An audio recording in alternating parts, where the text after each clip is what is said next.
the Japanese market. A very complex market, but they're taking that challenge head on and they're facing it. And so they are the bunnies, if you will. Hey guys, today I'd like to tell you a little bit about the background of Humble Bunny, how Humble Bunny came to be, and also a little bit about the name, because I do get quite a few questions on these things. It starts with my transition to Japan. So in 2007, I moved to Japan.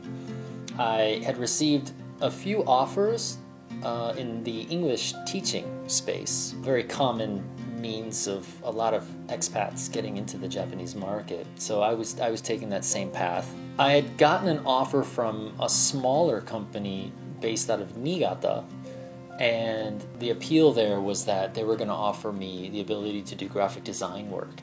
So I had studied graphic design in school. It was my primary degree. I got 3 degrees, but that was my primary. It just seemed like a perfect opportunity to explore this new cultural experience in Japan and also expand my portfolio of work in the design space. So I took that job, moved in 2007, left that job after a couple years, moved to Tokyo in 2009, and that's really when my freelance career as a designer really started moving. So immediately after I moved to Tokyo, I came up with the Humble Bunny concept, which I'll tell you about the name in a moment here, and started networking and going out and meeting people, and I had no contacts. My host family from back when I was in high school was in the area, but other than that, really, and a little bit of family, because I'm a quarter Japanese, so I do have some Japanese family in the area.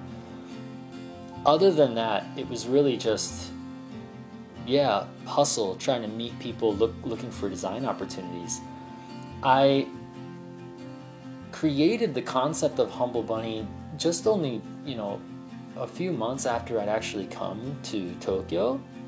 And I created the concept of the company because previously I was using a logo that I'd created, which is NSH, which are my initials. And I realized, I had the foresight to understand that I was probably going to be doing, I don't know, maybe a little bit of web design and working with a developer or working with other talented people in the future, and realized that I didn't really feel comfortable using my initials as the kind of the company name. So I changed it to Humble Bunny and just started working and finding opportunities. So October 11th, 2009 is the kind of inauguration date of the company, the date that we became a company.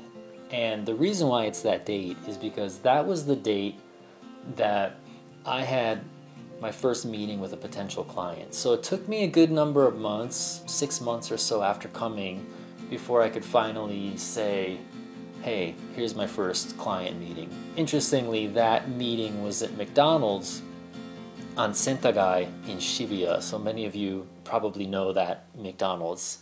So that was the start of the company. And over the years after that, I've continued to go to meetups and go to events and just tell everyone I was a graphic designer and give them my business card. And projects led to bigger projects, clients led to larger clients and introductions, and the whole thing just, snowballed into me eventually having a team, having a company, and also shifting more towards marketing, branding, and localization for brands as opposed to just specifically graphic design, which is I think a better fit actually for me than being a graphic designer was actually. But so that's kind of been the story of how Humble Bunny came to be.